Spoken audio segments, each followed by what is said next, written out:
Hey everyone, we are going to start hosting Zoom sessions for free. We're going to do this to bring our community and audience together, and we're going to bring different topics to the table. We're going to open it up to have you ask questions and overall just discuss what you have to say. Please look out for this on our Instagram. We're going to host this the week of July 18th. We look forward to seeing you all there, and please enjoy the episode today.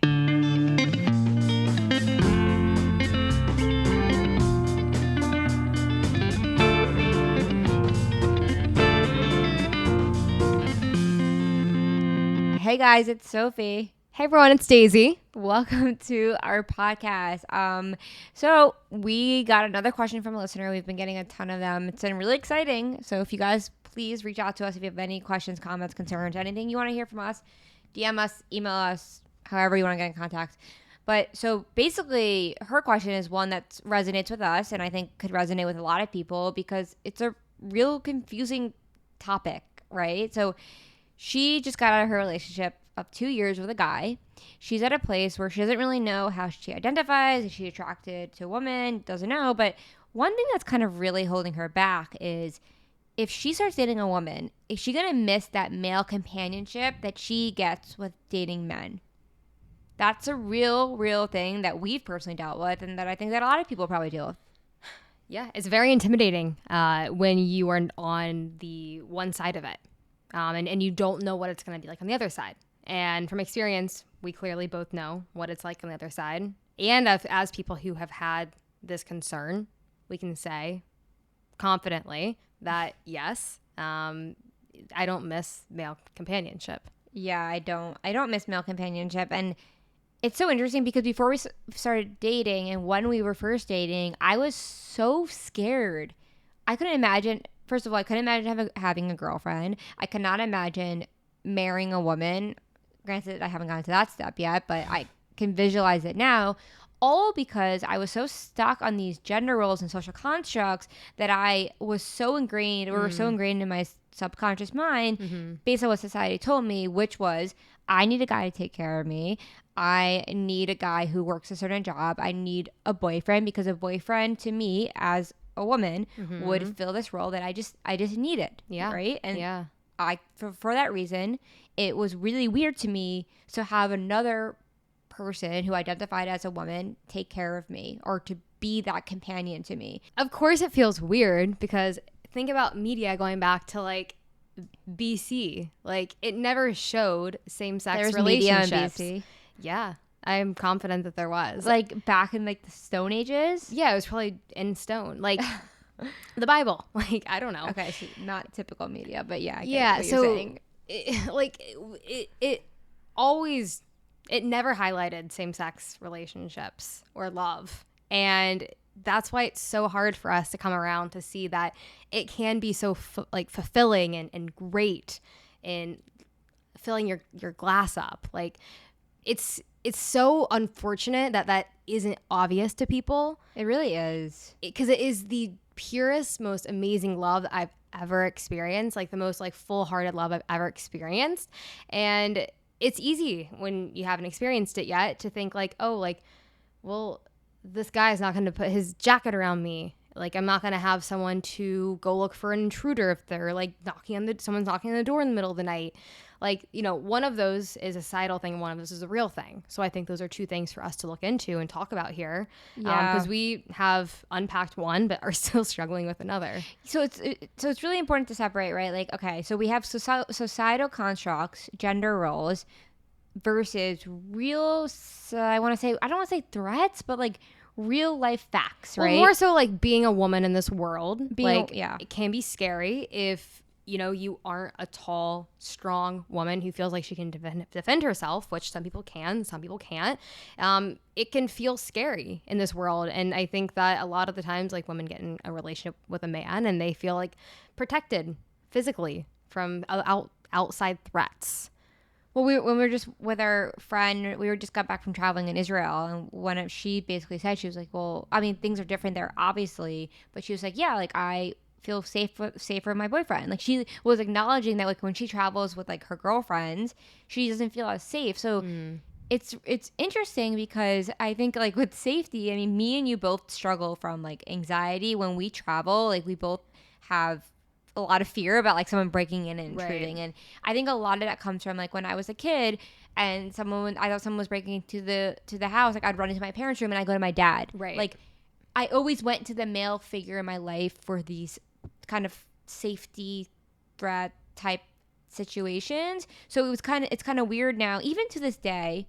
This is something, and we can go back to the original part we're talking about, but even to this day, this is something that's hard to navigate. But I think the point of this is like that might be something that's a real factual threat.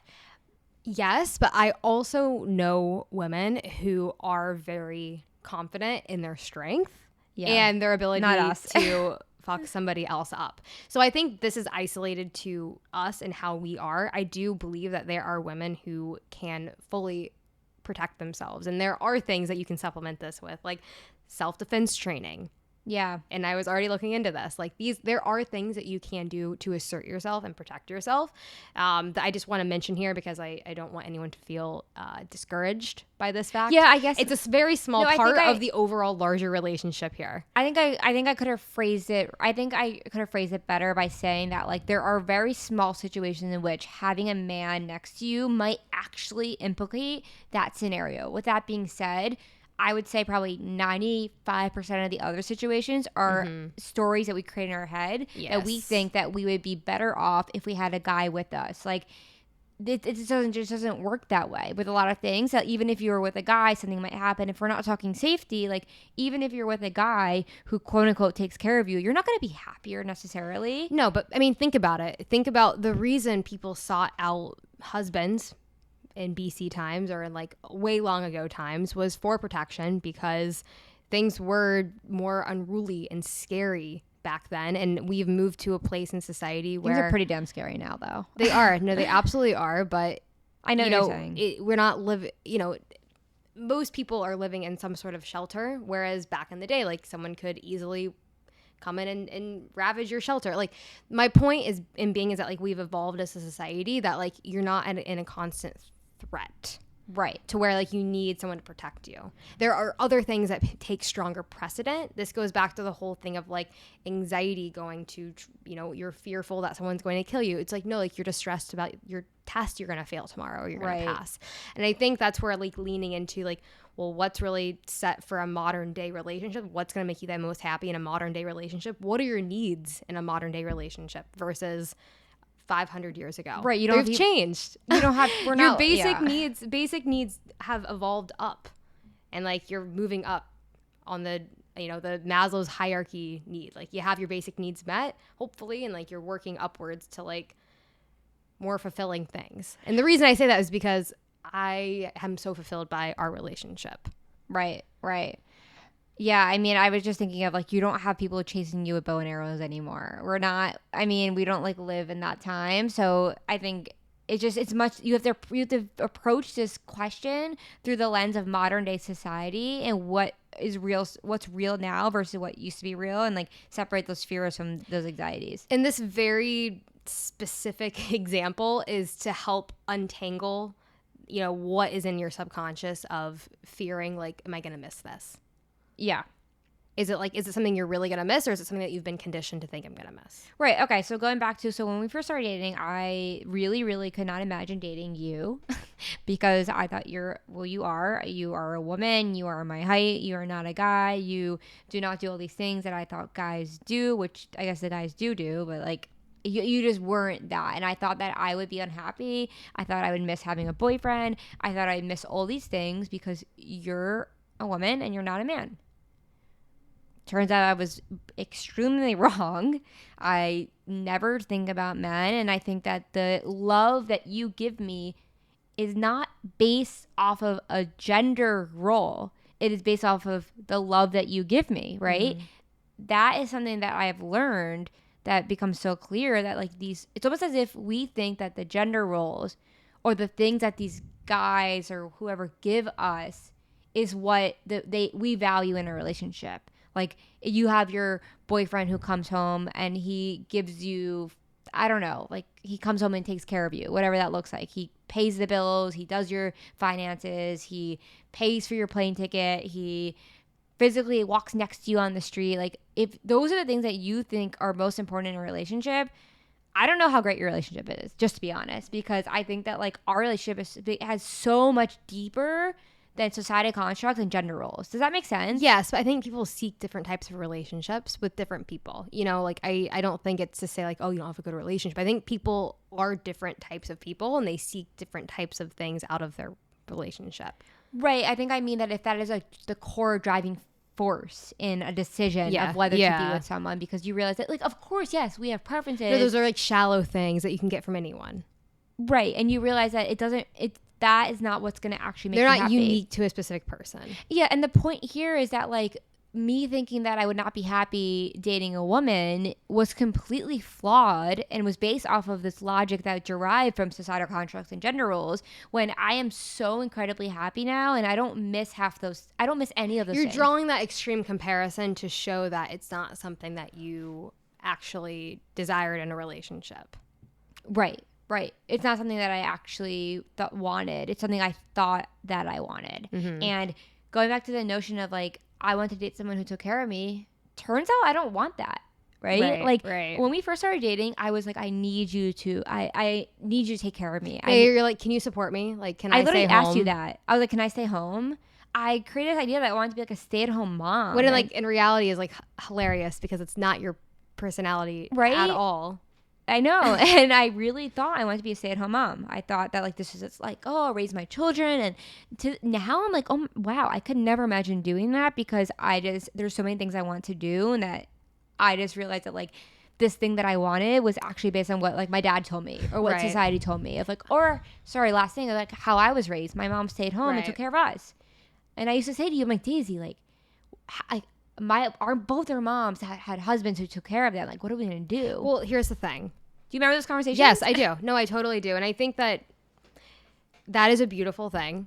And in the era where this reigned, where it was a traditional unit, nuclear family, when this reigned, anything that wasn't that was demonized. So in a way, our society is conditioned to think like, oh, like you're a single mom, out. Or like you were a single dad, like that's not the way to do it. Or like you're a two-mom family, like these same things are like if you were divorced in the 50s. Like I'm just thinking like these like traditional times where this reigned and like it reigned in the media, like it was really showing that like you're only gonna be happy if you have this kind of life, and it demonized everything else as lower class or miserable or like unhappy. And we're in a time now where it's not true, like, but that is still within people's minds, unfortunately. And something I think is so important to say is that if you are having these thoughts and having these feelings of like, maybe this isn't what I want, then you can have something much greater than that. You can have something much more beautiful than that that's going to serve you as for who you are. And like me personally, like I knew at a very young age, like I wasn't going to have a traditional family and that I was going to have kids really late because I wanted a really strong relation with my partner. Like I had no idea that I liked women when I was like 12 years old thinking this, and like saw a movie about two women who were parents. And I was like, wow, they are such good co-parents. Like what a strong family foundation, like how steady everything is. Like it looks so amazing. And in my little subconscious brain, like I had no idea, like, oh, like I like women, like, but seeing that you always had such an open mind. Meanwhile, when I saw that, I was like, oh, change the channel because I didn't turn on to homophobia. It's just so interesting. Yeah, but you were told from a young age, like, you're not allowed to be that. For me, that was never the case. I was allowed to think freely about how I want to be. And the reason I bring it up is because like that was something that was always true to me. Like I always knew that at a young age. And here I am, like being able to create an amazing, beautiful life with you that hasn't necessarily been created before. Like we get to talk together and choose what direction and how we want to build a life. Like it doesn't have to be like one of us stays at home, one goes to work. Like we can build something together and we can have an amazing life. Like the reason I'm bringing this up is there's just so many different ways to live your life. Like don't let society confine you to living it and saying you're only going to be happy in this one way, when there could be other avenues for you to pursue if you feel that in your heart. Yeah, I mean, we're literally doing this podcast together, right? Like we do so many things together on an equal playing field, and there's no, like, we don't have rules in our relationship. I think when we first started dating, I was looking for that dynamic. And I asked you, I was like, okay, if we are both women, therefore we must both have feminine energy. So how are we going to balance this? If you're emotional and I'm emotional, it's not going to work. Like I need someone who's going to take care of me. And we got into fights about this quite frequently when we first started dating, and it was me being very scared that like I would not have an emotional supportive partner. And yeah, I think a lot of that is just working through like, am I compatible with this person? I think that's, and like you also had like that fear component drilling into your head at that time, so it made it extra difficult. But that had nothing to do with you being a man or a woman. This is something that's so important to recognize, that like we can't stereotype that every single guy in this world is going to give you X, Y, and Z. That is not the case, and every single girl is not going to give you X, Y, Z either. Like you can meet a woman who, Sarah, my sister, says I say woman weird. So am I saying it weird? Woman. No, I said it like you. Woman. Okay. Woman. That you could meet one who takes care of you more than a guy would. And honestly, like you emotionally take care of me. I kind of hate the word take care of, because it kind of, it implies that there's a power dynamic. No, but we take care of each other. We take care of each other. So it's mutual, but you take care of me more than any other guy has emotionally and honestly, like in every other way. And that, like, I never would have known that. I never would have thought that was possible because you are a girl. This is really where you have to start peeling back gender stereotypes. Like they can be so misguided. Yeah. I mean, like, so what would you say our dynamic is in our relationship? Well, I mean, it is very much on an equal playing field. Like I've had arguments like with my dad in the past that like he would say like it's impossible for any relationship to be 50-50, and I feel very passionate and very strong about this, where with the right person it can be 50-50, but I think with a man it'll never be 50-50 because they feel that they have to be superior to the woman. I think that's just like maybe not always true, but I think that's what society has taught males or men or traditionally conditioned men. And I think that uniquely maybe like with the right woman, and I don't even think this is like bound to gender. I think that it's hard to really divvy it up, but I think with the right person is really what I'm trying to get to, is that like it absolutely can be 50-50. And that's what our relationship is, and that's always what I've strived for. So it kind of blindsided me in the most positive way that it is this way. Yeah, and I think like going back to the listener who asked this question, like, first of all, it's really important to not put men and women into a box, to think that if you date a man, you're going to have this life and date a woman's going to have this life. No, but that's not true. It was still brought up in the society. So like, it's still difficult for me to like sanction the two, like to separate. Yes. Like it is like, I caught myself thinking like, oh, like, yes, this man like might actually have a different experience or was conditioned in a different way. Like there's so many different. Wait, what do you mean? Like recently? Just in general. Oh, okay. Like different upbringing, you know, there's different types of people in this world that don't fall into the traditional constraints of gender. And I think when I'm thinking about this, I'm thinking about like Cinderella and how media has been that way for so long that that's what all of us think when we think about these things, who haven't unconditioned themselves. Right. So the point here is that you need to decondition these thoughts that you've had your whole life. You need to question them. Like you have to ask yourself, am I actually going to miss the quote unquote male companionship? Or is companionship something that's male? Companionship is not gendered. Love is not gendered. No, it's These not. are things that you get from another human being existing also on this earth with you, who's like composed of the same structure as you, that makes you guys feel this thing called love, which is not something you can measure. It's not tangible. It has nothing to do with whether you are a guy or a girl. It has to do with our chemistry and our compatibility. And when you get to that point with someone else, it doesn't matter how tall you are to me. It doesn't matter what you do for work. It doesn't matter where you're from. No, because I see you for who you are, and I know what you need to make you happy and for you to feel supported. And it doesn't matter what my gender is or who I am. It just matters that like you feel loved in that way by meeting these needs that you have. And at the end of the day, like everyone's look different. So obviously it can't all look the same. Yeah. In what you look for in a partner and the type of person you want in your relationship. It really, like for me, is really more about the person. Like there are definitely women out there who like I wouldn't date just because I'm attracted to other girls. Women doesn't mean that like I would date every girl out there. Same way as similarly with guys. If you are straight, you're not going to date every single guy out there. Like if you break up with your boyfriend, go date another guy, you have, yes, you pose the risk of missing whatever from that next relationship. But the point isn't that.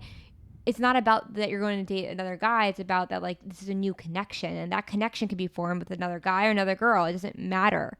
Yeah, and it's kind of absurd and ridiculous because we have overcomplicated love in this society, and we've attached all of these nonsense different things to what it means to be loved. And I think it's something everyone can understand. Everyone needs love. So why do we have to judge different what love can look like when it can be so different? Why can't everyone just accept it? But people have certain experiences of love, and they think that everyone's experiences need to look that way.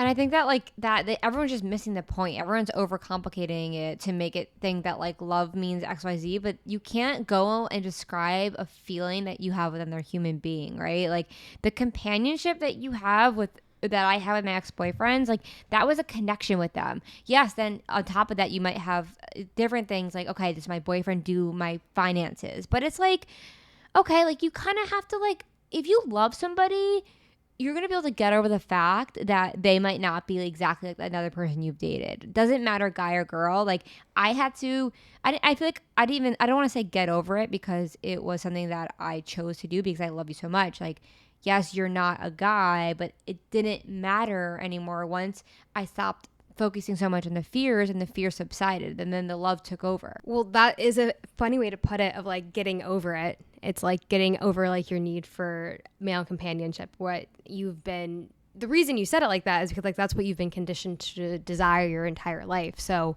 in a way, like you kind of have to move on to something that's more fitting for you and more fulfilling to your needs. So in a way, it is kind of accepting that this is kind of what I thought my life would look like for my entirety of my life. Like I thought that I would have my needs met in this type of way. But as you evolve and as you grow as a person, like you come into who you are and you realize that that's actually not fitting to who you are. So I just think it's so important to, like, if you have any sort of inkling that you think maybe like my needs would be better met by someone else, or maybe I want to explore what that could look like 100% do it, because if you want it, you can make it happen. And I think it's also important to recognize that like that feeling of missing a male, quote unquote, male companionship, you can get that from friends. That was, I think, something we both realized that like so we're in this relationship with each other, but we still kind of want a male connection, I guess. Like you still kind of crave that in some way, but it wasn't sexual, it wasn't romantic, it was just men can play an amazing part in your life if they're not your partner. Yeah, exactly. Right? Like it could be like the way that like if you have a good relationship with your dad or your brother, like you could miss something about that, but realize that I don't need to get that from my partner. I can get that from a friend or a family. And I think having that recognition kind of gives you the freedom to realize that I don't need to pigeonhole this need to be met from my relationship, because I realize that, oh, what if I start joining like a sports team and I meet guys there, like, and then you realize that, wait, maybe that thing I was craving all along was actually like friendship, or maybe that thing I was craving all along was rooted in what my dad like gave me when I was younger, and maybe I can get that from a friend, like, or maybe I can get that from, I don't know. Like the point is that you have to question that need that you think that you need to fill, because you'll realize that need is a lot deeper than what it appears on the surface. Because on the surface, when a need comes up, it just you're gonna listen to it at face value, which means that I need a man. But when you go deeper and deeper, it's like, is it, or does that mean that I just miss male companionship? And do I need male companionship in a romantic way, or can I get that platonically? Yeah, I mean, it's something we've talked about before, is that like intimacy with other people is likely outside of your relationship with your partner, because you can't get all of your needs met by your partner. Meanwhile, it's likely a lot. You're going to look for things that you don't get from them in your circle, your friend circle, your family circle. And, just because you're dating a woman doesn't mean you can't get certain needs met that you like about being friends with a guy from a guy who's a friend. Like, it doesn't have to be the person you're dating. Well, I think that's a huge misconception when you enter into a relationship, that it's kind of like, all right, close the door, I'll see everyone never. Like, my relationship is the only thing that exists in my life, so therefore everything outside of that I used to have before this relationship is now gone. Like, no, it's called balance, and it's having your relationship, but on top of that, realizing that, like, okay, my partner can't fill my social needs. They can't fill all these other needs that I have. And just because maybe you're dating someone who's different than your old partner, or you're just dating and did some of the new sex, and it's like hard to adapt to that, but you realize that you could fill those needs elsewhere, and that's so important in a relationship, because you cannot get everything from your partner. And it took us some time to realize this, but it's been a lot healthier after we realized that I can't look to you for everything, and vice versa. Yeah, absolutely. And I think that you have to look to your partner as, you know, who do I want to spend the most time with? Who do I want to look to in times of need?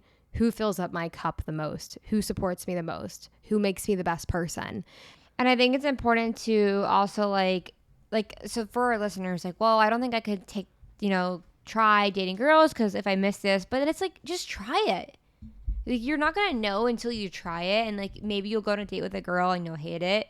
Maybe you'll go on a date, like me, go on a date with a girl and be like, ew, I'll never have a girlfriend. And then slowly until you realize that, wait, I actually really do want a girlfriend. Like, it's a process of deconditioning all these narratives, social contracts, gender roles, etc., that we've created in our heads and are laid deep in our subconscious mind. But you're not committing to anything if you go and try to date someone. Like, you can learn for yourself what you truly want. And I think the best way to do that is through action. You could sit there and contemplate. Like, if you sit there and think about things for too long, you're not going to get the answer you're looking for. A lot of things do not have an answer. Yeah. If I went based on my gut, which was that I could never imagine myself having a girlfriend, I would not be here right now.